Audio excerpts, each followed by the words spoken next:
بسم الله الرحمن الرحيم الحمد لله رب العالمين والصلاة والسلام على سيدنا محمد خاتم النبيين وإمام المرسلين وعلى آله وصحبه أجمعين.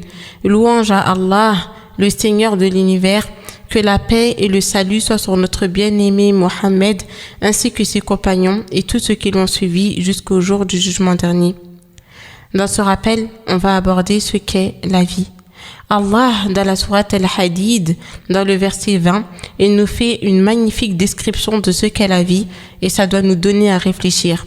Il nous dit اعلموا أنما الحياة الدنيا لعب ولهو وزينة وتفاخر بينكم وتكاثر في الأموال والأولاد كمثل غيث أعجب الكفار نباته ثم يهيج فتراه مصفرا ثم يكون حطاما وفي الآخرة عذاب شديد ومغفرة من الله ورضوان وما الحياة الدنيا إلا متاع الغرور.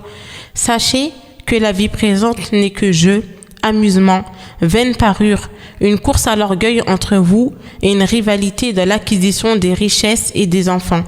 Elle est en cela pareille à une pluie, la végétation qui en vient émerveille les cultivateurs, puis elle se fane et tu la vois donc jaunie. Ensuite, elle devient des débris. Et dans l'au-delà, il y a un dur châtiment et aussi pardon et agrément d'Allah. Et la vie présente n'est que jouissance trompeuse. Quand on médite sur ces versets, on se rend compte vraiment de la réalité de cette vie. C'est vrai, cette vie, ce n'est que jeu. Il y a combien de personnes qui passent leur temps à jouer, qui ne pensent qu'à s'amuser, à jouer au casino, à jouer à des jeux de cartes, à passer toute leur journée devant la PlayStation et en oublier leurs adorations. L'islam ne nous interdit pas de jouer, mais on sait très bien qu'il y a des limites à toute chose. Et quand les gens considèrent que cette vie n'est que jeu et amusement, malheureusement, ils délaissent énormément de choses importantes. C'est pour cela que l'on doit être dans un juste milieu. Oui, on peut s'amuser, mais il y a des limites. Et combien de personnes s'amusent en faisant des choses illicites, s'amusent avec des femmes de manière illicite, s'amusent avec des hommes de manière illicite, s'amusent en buvant de l'alcool, en vendant de la drogue, en fumant la chicha, en faisant énormément de péchés. Et malheureusement, Allah nous interdit cela. Car quand il nous dit de nous amuser, on peut s'amuser, mais en respectant les règles de l'islam. Cette vie, ce n'est que vaine parure. Combien de personnes, pour le paraître, sont prêts à prendre des crédits? Il y a beaucoup de personnes qui vivent que sur des crédits. Leur maison est à crédit, leur voiture est à crédit, leur mariage est à crédit, le baptême de leurs enfants, c'est à crédit, les vêtements qu'ils portent, tout c'est à crédit. Pourquoi? Parce qu'ils vivent dans la vaine parure. Ils veulent montrer qu'ils ont plus que les gens. Ils veulent montrer qu'ils ont beaucoup de biens. Ils veulent montrer qu'ils ont énormément d'argent. Et au final, ils se mettent dans des problèmes. Et on voit ces mêmes personnes, quand on nous demande de sortir des aumônes, c'est compliqué. Mais quand on nous demande donc de s'empresser dans la vie d'ici-bas, à jouer, à s'amuser, on est les premiers. Cette vie, ce n'est qu'une course à l'orgueil entre vous et une rivalité dans l'acquisition des richesses et des enfants. Qui aura le plus d'argent que les autres? Qui aura le plus de biens que les autres? Qui aura la plus grande et la plus belle maison que les autres? Qui aura le plus de choses? Et on le voit surtout aujourd'hui avec les réseaux sociaux où notre richesse, elle est étalée aux yeux de tous, où nos enfants, ils sont étalés et on est toujours dans cette acquisition en fait et on veut montrer dans la rivalité rivalité qu'on est meilleur. Alors que des fois, on oublie que derrière l'envers du décor, on a tous les mêmes problèmes, on a tous les mêmes difficultés, mais on veut juste montrer aux gens qu'on a, et aussi on est dans cette trivialité dans l'acquisition des richesses et des enfants. Il nous dit que cette vie, elle est pareille à une pluie, la végétation qui en vient, elle émerveille les cultivateurs. Et c'est vrai, quand la pluie, elle tombe du ciel, la terre, elle est terne, et tu la vois, elle se remue, elle se gonfle, et elle fait sortir toutes sortes de splendides couples de végétaux. Et les cultivateurs, lorsqu'ils voient cette cultivation, ils sont heureux, ils sont joyeux, car ils voient donc toutes ces belles fleurs, ces pommes, ces arbres, toutes ces végétations. Mais il nous dit, puis elle se fane, et tu la vois donc jaunie. Ensuite, elle devient des débris. Et c'est vrai, on a beau vivre 100 ans, 150 ans, 200 ans, on finira tous par mourir. Kullu nafsin dha'iqatul maut, car toute âme goûtera à la mort. Et ensuite, on retournera tous vers Allah. Donc cette vie, ce n'est que de la poudre aux yeux. Et il est temps qu'on se réveille, car si malheureusement on se laisse distraire par la vie d'ici-bas, on se laisse distraire par le jeu, par l'amusement, par cette vaine parure, vers cette course à l'orgueil entre nous et cette rivalité dans l'acquisition des biens et des enfants, malheureusement on va passer à côté de beaucoup de choses essentielles et on ne pourra plus jamais revenir sur la terre pour faire la prière, pour porter le voile, pour arrêter de faire tel ou tel péché. Donc c'est pendant qu'on est encore en vie qu'on doit en profiter.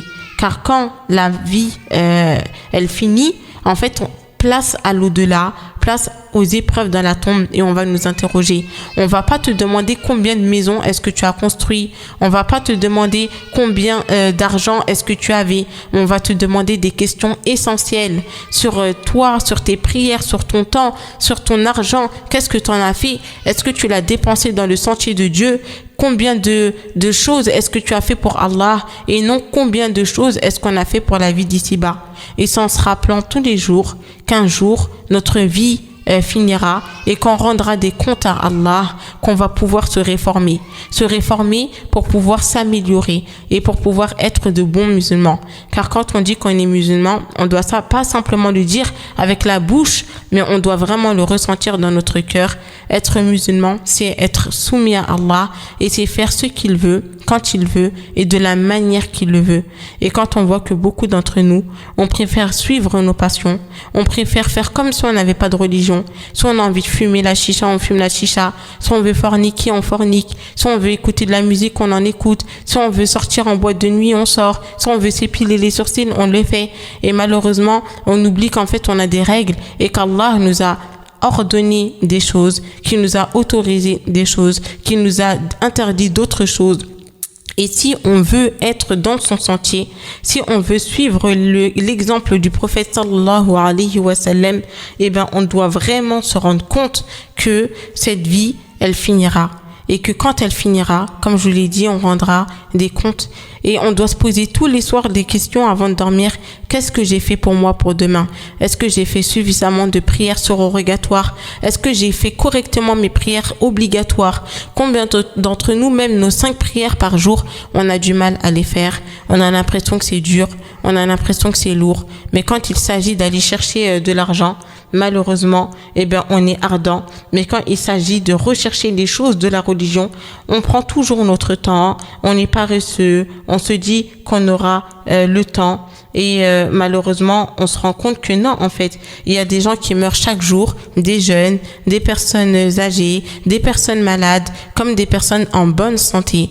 Et Allah, lorsqu'il nous dit dans la sourate Al-Hadid, et que dans l'au-delà, il y aura un dur châtiment, et aussi pardon et miséricorde d'Allah, et agrément d'Allah, et la vie présente n'est que jouissance trompeuse. Faut qu'on se rappelle que lorsque l'on partira, on n'aura simplement que 2 solutions. Soit on aura le châtiment pour les péchés que l'on aura commis, ou sinon on aura le pardon et on aura l'agrément, on aura la miséricorde, on aura la satisfaction de notre Seigneur et on pourra jouir d'une vie agréable dans des jardins haut placés où les fruits sont à portée de main. Mangez et buvez agréablement pour ce que vous avez avancé dans les jours passés. Et il nous dit que cette vie, ce n'est qu'une jouissance trompeuse. Oui, c'est une jouissance, mais elle est trompeuse. Aujourd'hui, on est là. Demain, on ne sera plus là. et on aimerait revenir sur la terre pour faire le bien, contrairement à ce que l'on faisait. Et il nous dira: ne vous avons-nous pas donné une vie assez longue pour que celui qui réfléchit réfléchisse? L'avertisseur cependant vous étiez venu, alors goûtez au châtiment, car pour les injustes, il n'y a pas de secoureur. On t'a dit qu'il fallait porter le voile, on t'a dit qu'il fallait jeûner, on t'a dit qu'il fallait prier, on t'a dit qu'il fallait adorer Allah de la meilleure des manières, et on n'aura que nos yeux pour pleurer, et on se dira: mais pourquoi j'ai pas écouté? Pourquoi je n'ai pas obéi? Pourquoi je n'ai pas fait toutes les choses pour le salut de mon âme? Pourquoi est-ce que je n'ai pas avancé des choses pour moi, pour demain, quand je serai dans ma tombe, pour demain, le jour du jugement dernier, pour demain, pour que je puisse être au paradis? Pensons à nous pour demain. Ne pensons pas simplement au plaisir de la vie d'ici-bas. Par exemple, lorsqu'une personne, elle fornique, oui, elle a du plaisir sur le moment, elle peut avoir un orgasme sur le moment, mais ça, c'est que des choses éphémères. Et ensuite, qu'est-ce qui reste? Eh bien, le péché. Qu'est-ce qui reste? C'est le regret. Pourquoi j'ai forniqué? Pourquoi est-ce que j'ai désobéi à Allah? Pourquoi est-ce que j'ai fait quelque chose dont il m'a interdit dans le Coran? Et il m'a dit: wala taqrabu zina, et ne vous approchez pas de la fornication. Et malheureusement, on s'en est beaucoup approché, pas que de ce péché, mais d'énormément de péchés. Et Allah n'est pas inattentif à ce que l'on fait. Donc rendons-nous compte que cette vie, elle n'est que jeu, amusement, vaine parure, course à l'orgueil entre vous et une rivalité de l'acquisition des richesses et des enfants. Quand on lit les versets comme ceci, on ne doit pas simplement les lire qu'une seule fois, mais on doit les lire plusieurs fois pour qu'ils puissent imprégner notre cœur et pour que l'on puisse mépriser le bas monde. Si on aime la vie, c'est juste parce qu'elle nous rapproche de Dieu. Mais on n'aime pas la vie juste pour aimer la vie. On n'aime pas les jouissances juste pour jouir. Mais si on aime, c'est pour que ça puisse nous rapprocher d'Allah. Et si ça n'a aucun intérêt à nous rapprocher d'Allah, ben mieux vaut se réformer. Et mieux vaut s'attacher à des choses essentielles. Beaucoup, on oublie que le rappel d'Allah est quelque chose donc qui doit occuper notre cœur. Si on passe notre temps à faire du dhikr, à penser à Allah, à parler d'Allah, Allah remplira notre cœur de bonheur et il fera en sorte que ça nous procure un tel plaisir qu'aucune chose de la vie d'ici-bas ne puisse la procurer, ni la musique, ni les chichas, ni les boîtes de nuit, ni la fornication, ni aucune chose donc ne pourra nous satisfaire en dehors du rappel d'Allah. Et on doit essayer d'atteindre ce degré, le degré où notre cœur est rempli de joie, notre cœur est rempli de bonheur et où on sent l'apaisement, la sérénité dans notre cœur en évoquant le nom de notre Seigneur subhanahu wa ta'ala. Qu'Allah nous facilite, qu'il nous facilite à nous détacher de ce bas monde et à nous rapprocher de ce qu'il y a de meilleur, donc l'au-delà. Et il nous dit وَمَا عِنْدَ اللَّهِ خَيْرٌ وَأَبْقَى, et ce qui auprès d'Allah est meilleur et plus durable. Walhamdulillahi Rabbil Alamin, et louange à Allah, le Seigneur de l'univers.